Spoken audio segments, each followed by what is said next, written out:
Good morning, afternoon, evening to everyone. The next Wasteless World Talks are here with Bill McLean and Kevin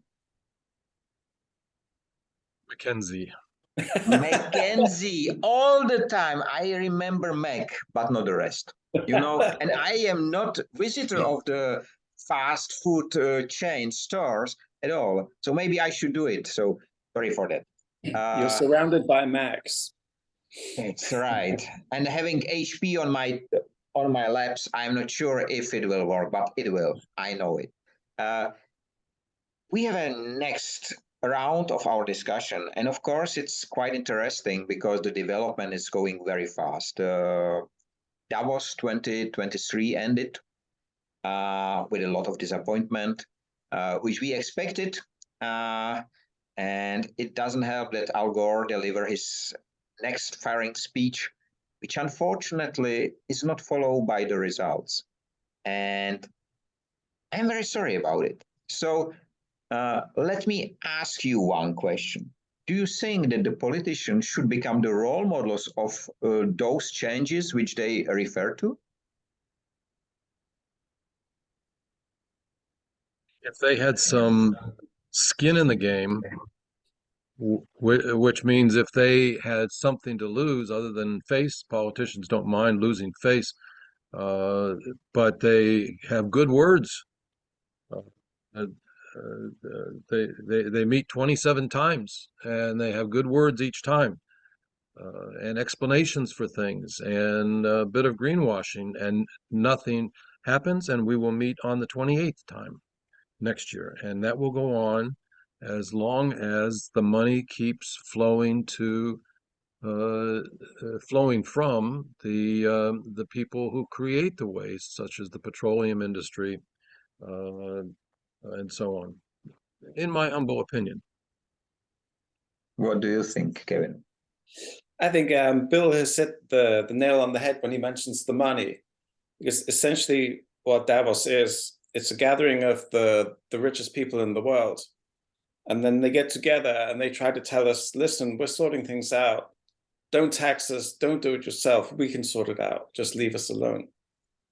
And the politicians go along with them. And there is no incentive for them to do anything other than what they're doing now, which is just platitudes. Nothing will change. So that's generally the answer. Then the second question, which we already asked, I think, in one of the previous talks. Aren't politicians obsolete already? I think they are. I think that their role is to be the public face of policy making, but it's people behind the politicians who are really making policy.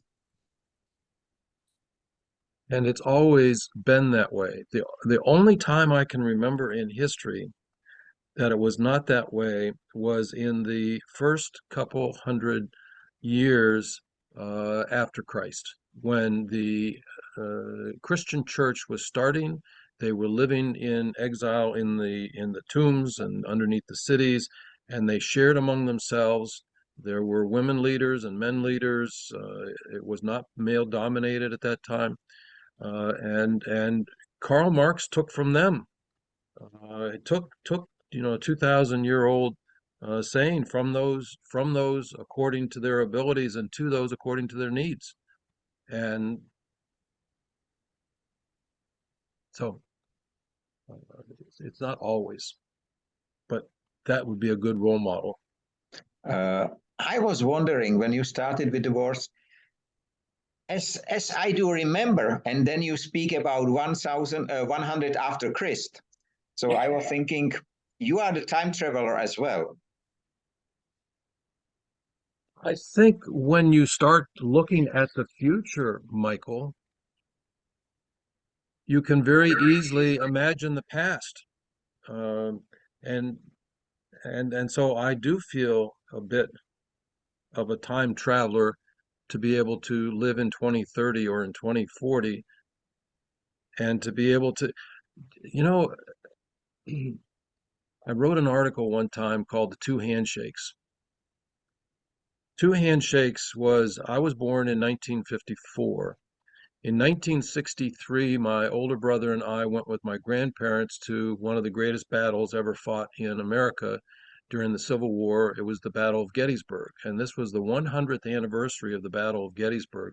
And there were men, a few men, I can't remember if it was 3 or 8, but they were dressed up in the uniforms, either the gray or the blue, and they had been alive during the Battle of Gettysburg. They were just babies, or maybe they were drummer boys or something. And I can remember one of them reaching out to me to shake my hand, and I saw this hand coming at me that looked like I was how old was I? I was 9 years old at the time. How crooked, and the skin was transparent, and I shook his hand. So I shook the hand of a man whose medicine in 1860 was like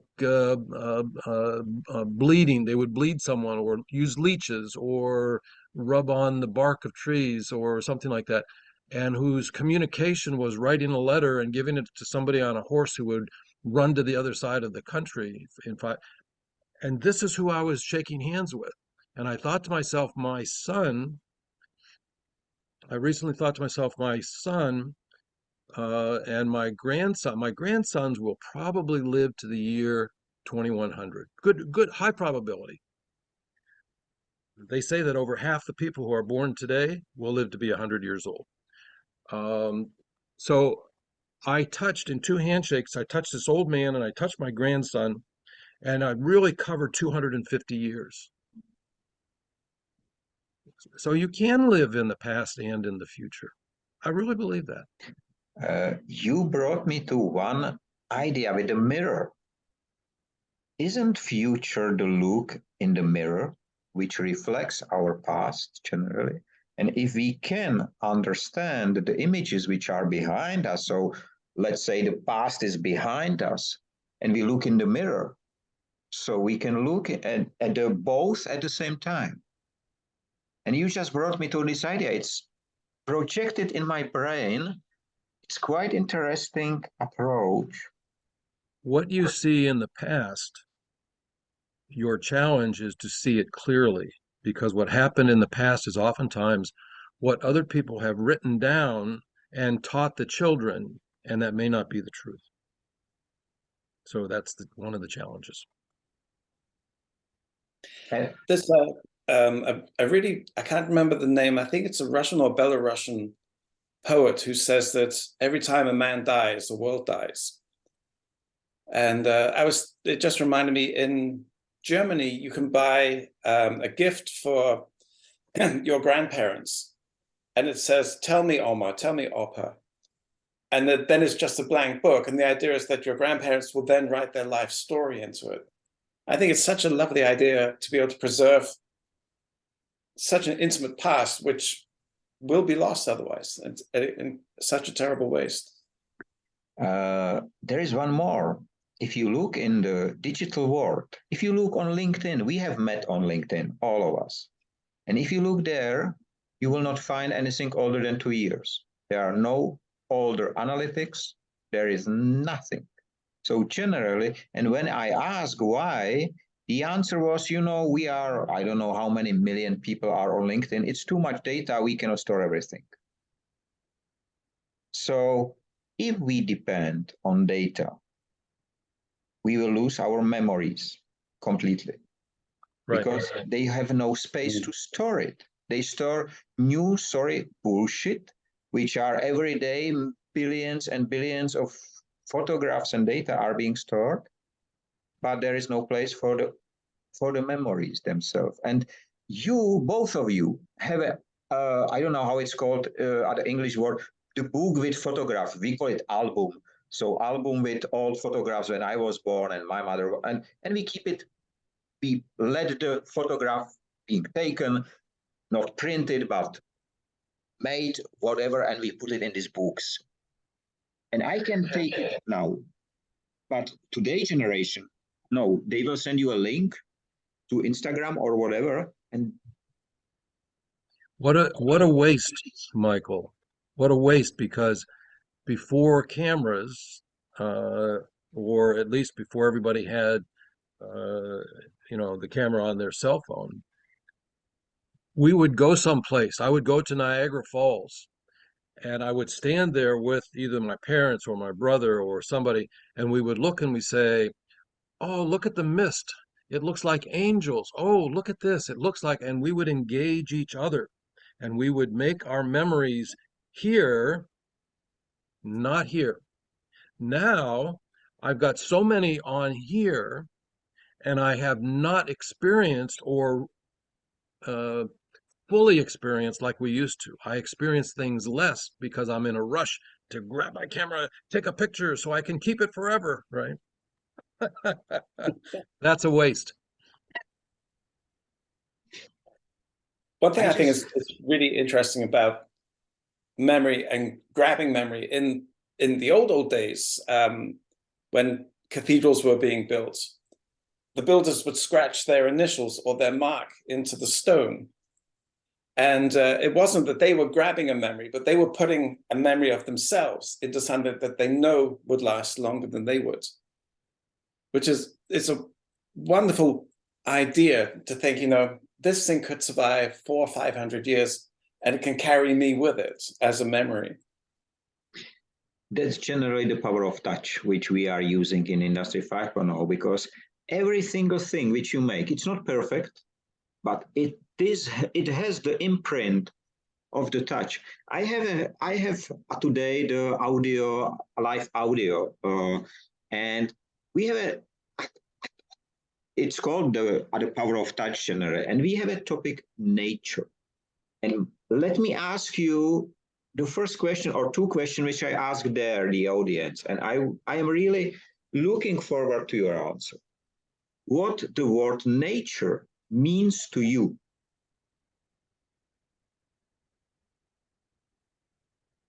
That's the first question. After you answer, I will ask the second one. Go ahead, Kevin. Looks like you're ready to go. No, I was just going to say the same to you.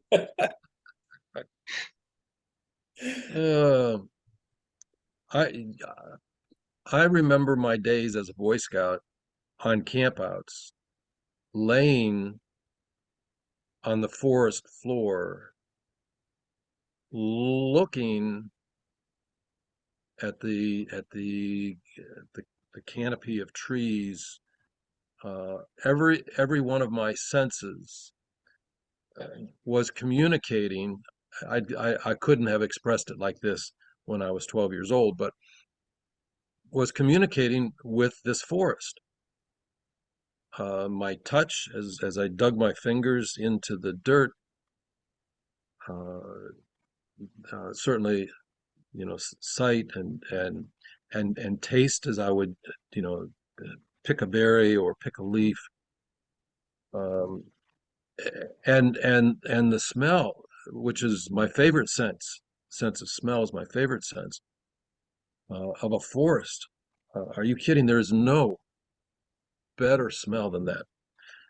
So when you ask about nature, that's what comes to me, to my mind. What about you, Kevin? When I think about nature, I think that everything is how it should be. So nature is as things were intended. So it's not perfect, but everything is in its place. Everything has its role. Everything has its function. Why I have asked this question? Because both of you, and the same answer has been delivered by the guest today.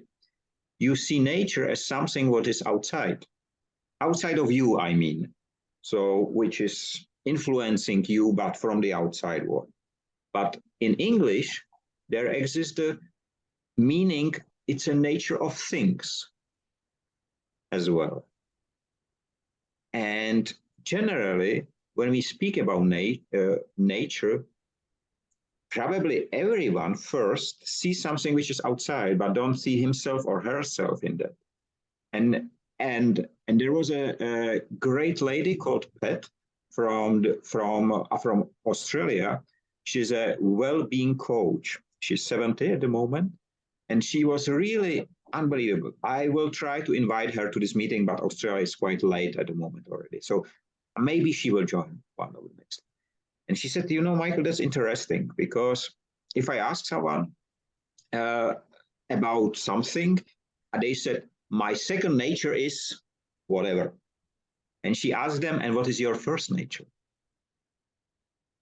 And that's interesting, because, we have the language, we have created the language.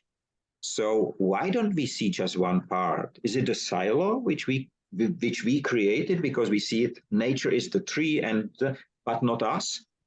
Or maybe this is something which is disconnecting us from nature, because we see this as a behind the border, behind the wall, but not us. But the question is how we connect to it. Of course, through the humanity and so on. But why not a single one answered, nature is me? I think it's our guilt. We're guilty for what we do to nature, so we separate ourselves from it. I was going to say something similar, Kevin, but I think you said it better. Schools teach us nature is something to be studied. They make this division between us and nature. Nature's out there. We can study it. We can manage it. We can all sorts of, but it's different from us. And in reality, it's not. And that's exactly the point. Generally, there was a second well-being manager in the group. Very young girl, I will say 20, something like that. And do you know what she made? During the event, she changed, or she added the word human on her profile. Because she said, as you spoke about the human being the part and being yourself to be so proud, I feel the same goosebumps on my skin, so I have to add it on my profile. And that was so impressive, because Pat has the rich life, so really rich and a lot of struggles. And she reached the well-being stage where she can teach because of her wisdom. But the young girl does not have this long experience, but still she feels, and it was very interesting for me to compare, she feels the need, which is missing. So I think we are on a right way, on a right stage right now, and it just really very small thing is needed, that even the education system will stop to separate it. It will be great if our houses has no walls and so on, but we will be called, we are too sensitive at the moment already. It's not possible. I think the education system, which you just mentioned, Bill, I think it will be one of the cores where I hope that the next generation, or already us, because it's not old or new, it's all of us, we have to understand we are the part of nature. Good. I've been wrestling the last couple of weeks with the future of education in the wasteless world, and there's no question in my mind that this is a tectonic plate change that's happening in the education in a lot of worlds, but in the education world, huge changes. In my country, for a few years, there exist so-called forest schools or kindergartens, usually, where the children really do not have a standard building, but they live in a forest in some way, of course.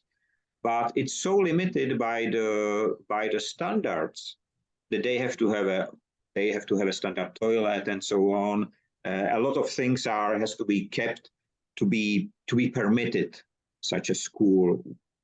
That there is a collapse generally of these two systems already from the very early age. But if we come back to politicians, so Uh, is there any reason why they shouldn't support such a change? Politicians and the giants in general do not like change. They have their sources of income, their control, all worked out, and their whole structure is to maintain their silo. So I, ooh, I haven't thought about this one, but yeah, you're not going to get change from those people. They don't want change. They want it the way that put them in power, and their intent is to stay in power. They don't want change. Interesting. So the only change which they will support will be change which they will not understand as a change. Maybe. Because carbon emission trading looks like environmental friendly stuff, but it's nothing. Right. It's just another financial way of paying money and providing money to someone and stealing money and so on. So it looks like, and they are supporting it, because for the ordinary people it looks like a change, but for them it means no change. So if there will be similar thing which they will understand as a we are fine, we will be rich, and the people will think something is changing, then they will probably support it. So I'm not so sure that that they will not understand it, and so they will support it. I think that they understand it, and they're trying to drive that bus, and they do it by confusing and greenwashing the changes or their reactions to the needs, and so on. I heard the other day of a company, a carbon, I don't know which company it was, bought a forest so that they could claim all this carbon neutral, stuff. We that is so twisted. That is so twisted.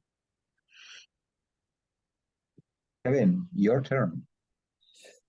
I was just thinking about politicians, that politicians are not agents of change, and they're not agents for good either. They're administrators. Their job is to preserve things as they are, or to force things to change by increments to suit another set of the same powerful people. But then we get into the question of what is democracy and who has democracy, and of course none of us really do. I will ask another question. Both of you spoke about Good, giants. good question. Good statement, Kevin. I like the image of giant as something like the corporation or someone. But from your words, Kevin, and generally indicated by Bill as well, the politicians are not the giants. Who are the giants? Because the politicians are maybe the mouth or the hand which is stretched to catch the money or whatever, but it's not the giant themselves. Who is the giant there? Well, if you look back through the ages, the bankers and the Rothschilds were behind the scenes, the Pope, and none of them are politicians, but they got the politicians to do what they wanted. So today we will call them influencers, probably, on a hidden influencers who influence the politics. Or lobbyists, we can call them lobbyists, but even lobbyists play the game for someone who is somewhere hidden behind. I think of the old movie, the little girl carried away by the tornado, The Wizard of Oz. And in the end, she finally gets to the Emerald City, and she finds the person who has been making all the changes, and it's the man behind the curtain. And I think there are some men behind the curtain. But when I say that, the words make me think of QAnon and conspiracy theory and so on. So I have to be really careful that I just have to be careful when I say that. You're nodding, Kevin, right? Because there's a border there between conspiracy theory and QAnon and believing in a man behind the curtain.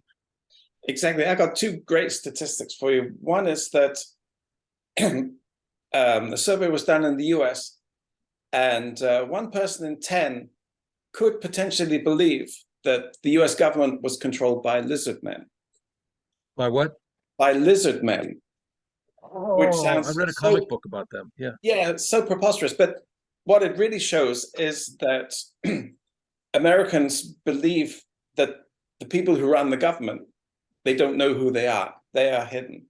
So it could as well be hidden men or whatever. Another interesting statistic is that last year, almost 100% of all new wealth generated globally went to 1% of the population, and that was the richest 1%.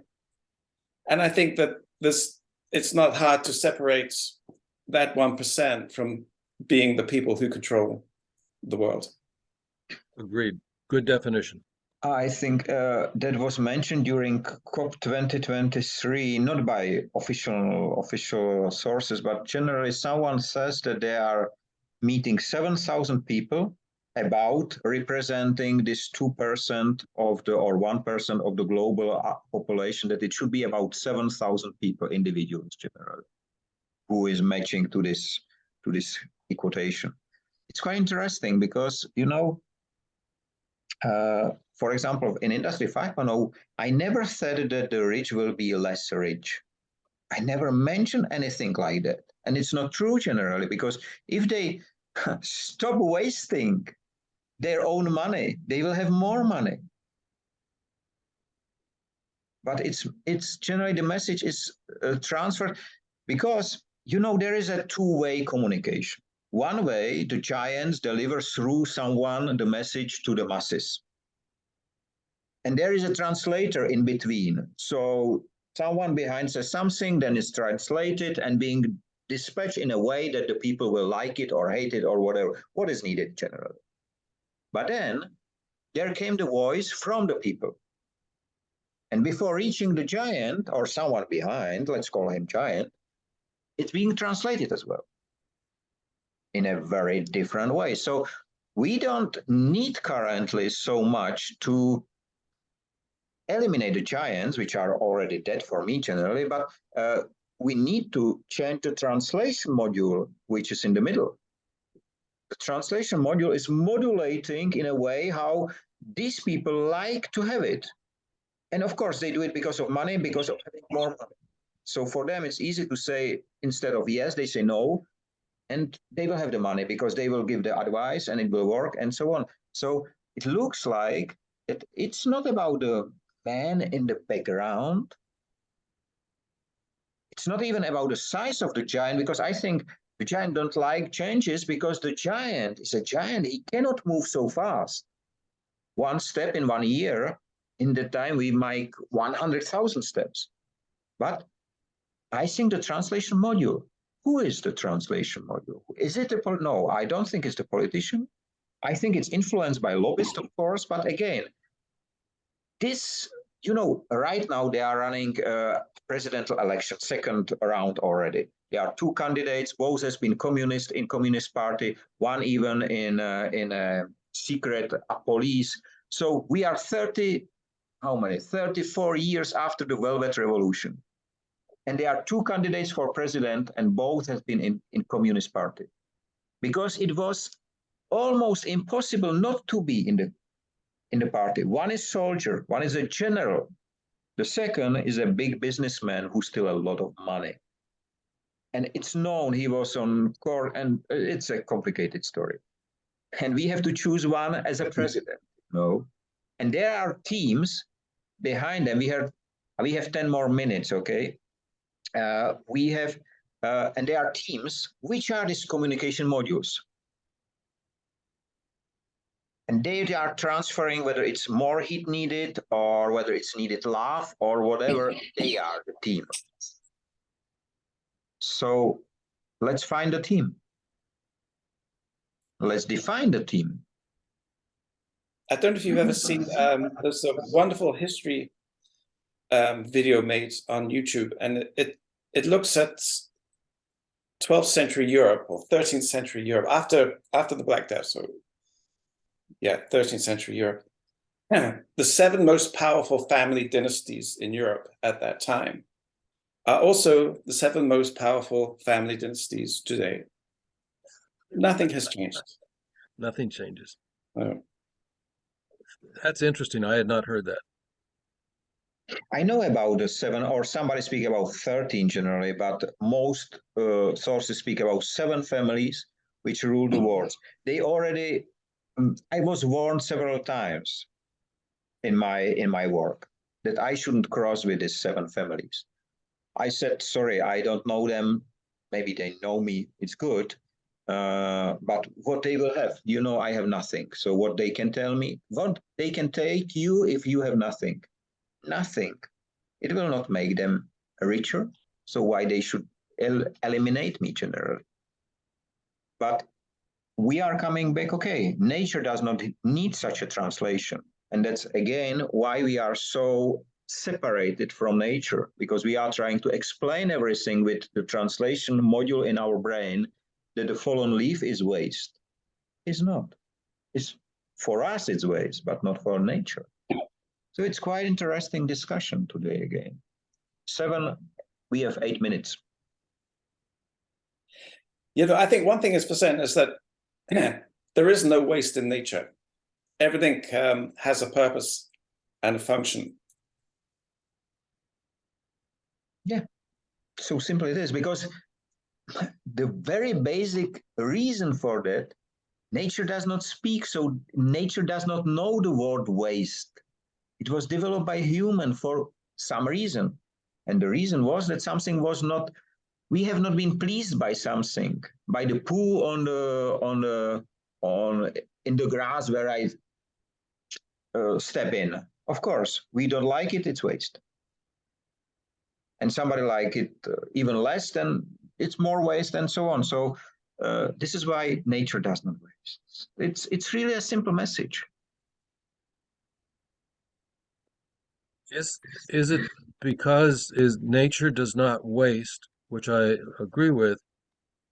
Is it because nature is not trying to get other parts of nature to do its will? So we're trying to make things happen, influence things, and that opens the door to all sorts of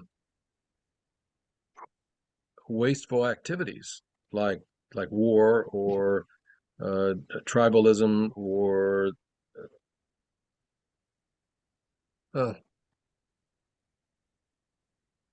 so Michael, you covered so many topics today. I have 2 questions for you. You're the one who likes to ask questions, but I have 2 questions for you. One is, when you post this on, where do you post it? YouTube? YouTube, usually, yeah. Do you post a title with it? Which title you mean? The name of this, it's generally every single YouTube of our communication. It's called the Wasteless World Talks, and the date.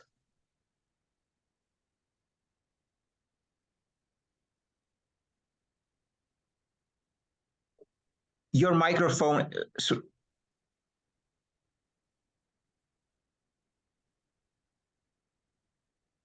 We have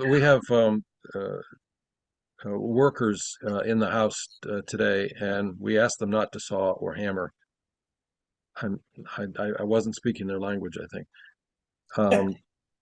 So there, the topics that we talked about today, that you put in the title that says today's episode is all about the giants and the man behind the curtain, or something like that. But you covered so many huge universal topics that we touched on. So what will we call the title? The second question is, we've touched so many universal topics today. Where do we go from here? To next topics, of course, because that's a blossom. That's, we are the garden. That's so beautiful to look at. This is the orchard. So every single question is a new tree, new plant, and we will take care about. We will walk around. We will see the butterflies there. We will see the bees. We will maybe help them to find the right flower. You know, few years ago, I was a speaker on a packaging conference, packaging summit in my country, and I promised to the organizer that I will show everyone in the room. I will show them the packaging of 22nd century. And it was even in the news and everything. There will be Mike Rada will show us a packaging which he will guarantee it will be in 22nd century.